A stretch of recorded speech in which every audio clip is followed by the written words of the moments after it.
1250 টকা দি আমাৰ পৰা যে কিমান সম্পদ লুণ্ঠন কৰি আছে এইটো আমি দেখিছোনে। আসসালামু আলাইকুম ৰহমতুল্লাহি ওয়া বাৰাকাতুহু।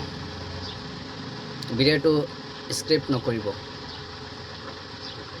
চাওক, আমাক হিমন্ত বিশ্ব শৰ্মাই মোদী ডাঙৰীয়াই মানে বিজেপি চৰকাৰে বহুত কিবা কিবি দিছে, এইটো দিছে সেইটো দিছে সেইটো দিছে। চাওক, আমাৰ মহিলাসকলক মাহেকে 1250 টকা দিয়ে বা কিমান সহায় কৰি আছে। চাওক, 1250 টকা যে এজনী মানুহজনীক দি আছে, 1250 টকা কেইদিনৰ কাৰণে দি আছে।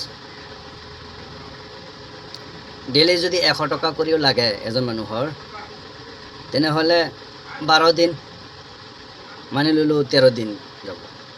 কিন্তু এই 1250 টকা দি আমাৰ পৰা যে কিমান সম্পদ লুণ্ঠন কৰি আছে এইটো আমি দেখিছোনে। বিজেপি বহুত ভাল কাম কৰি আছে, কিন্তু এসাঁজ খাবলৈ দি আমাৰ পৰা কিমান সম্পদ লৈ গৈ আছে এইটো আপোনালোকে চাইছেনে।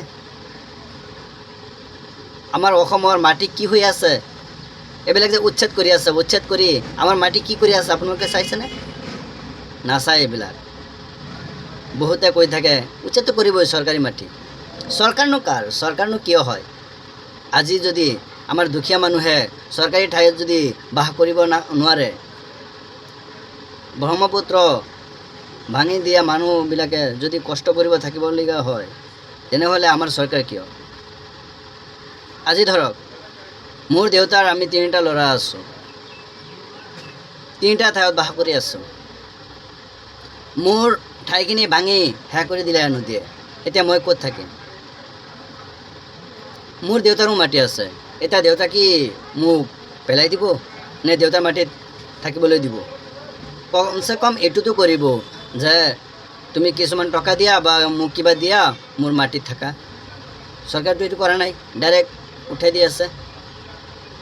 সেইকাৰণে কৈ আছোঁ, সকলোৱে অলপ চিন্তা কৰিব, আৰু কংগ্ৰেছে যিবিলাক কৰি গৈছে সেইবিলাকক অলপ চিন্তা কৰিব। সকলোকে অনুৰোধ জনাইছোঁ, কমচে কম একবাৰ AIUDF দলক আপোনালোকে বিশ্বাস কৰি আপোনালোকে আগবঢ়াবলৈ চেষ্টা কৰক। যদি কিবা কাৰণত AIUDFও তেনেকুৱা কৰি আছে আমাৰ অসমৰ জনসাধাৰণৰ লগত, তেনেহ'লে আকৌ বেলেগ চিন্তা কৰিব। আমি একেলগে বেলেগ চিন্তা কৰিম ইনশাআল্লাহ।